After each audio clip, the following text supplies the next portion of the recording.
దినవృత్తాంతముల మొదటి గ్రంథము 13వ అధ్యాయం.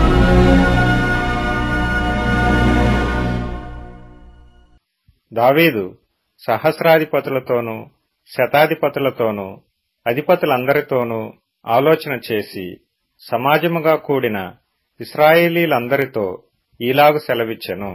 ఈ యోచన మీ దృష్టికి అనుకూలమై మన దేవుడైన యెహోవా వలన కలిగిన ఎడల ఇశ్రాయేలీల నివాస ప్రదేశముల యందంతటా శేషించియున్న మన సహోదరులను తమ పట్టణములలోనూ పల్లెలలోనూ కాపురమున్న యాజకులను లేవీయులను మనతో కూడుకొనున్నట్లు వారి యొద్దకు పంపి మన దేవుని మందసమును మరలా మన యొద్దకు కొనివత్తము రండి.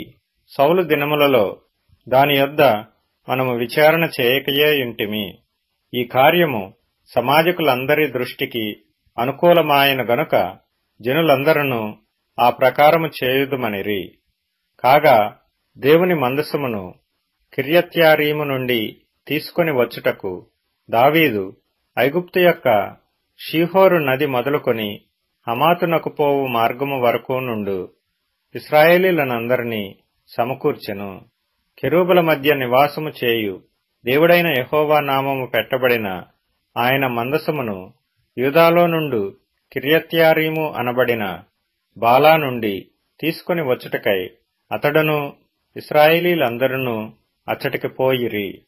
వారు దేవుని మందసమును ఒక క్రొత్త బండి మీద ఎక్కించి అబీనాదాబు ఇంట నుండి తీసుకొని వచ్చిరి.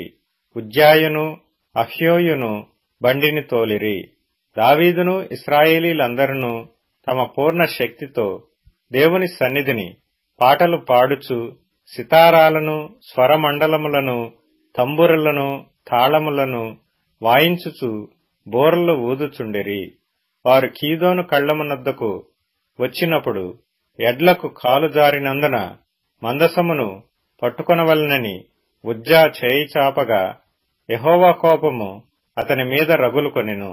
అతడు తన చేయి మందసమునొద్దకు చాపగా ఆయన అతని మొత్తెను గనుక అతడు అక్కడనే దేవుని సన్నిధిని చనిపోయెను.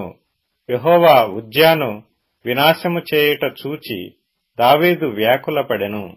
అందుచేత ఆ స్థలమునకు నేటి వరకు పెరెజ్ ఉజ్జా అని పేరు. ఆ దినమున దావీదు దేవుని విషయమై భయమొంది దేవుని మందసమును నా యొద్దకు నేను ఏలాగు తీసుకొని పోవుదుననుకొని మందసమును తన యొద్దకు దావీదుపురమునకు తీసుకొని పోక దానిని గిత్తీయుడైన ఓబేదెదోము ఇంటిలోనికి తీసుకొని పోయెను. దేవుని మందసము ఓబేదెదోము ఇంటిలో అతని కుటుంబమునొద్ద 3 నెలలుండగా యెహోవా ఓబేదెదోము ఇంటి వారిని అతని సొత్తంతటిని ఆశీర్వదించెను.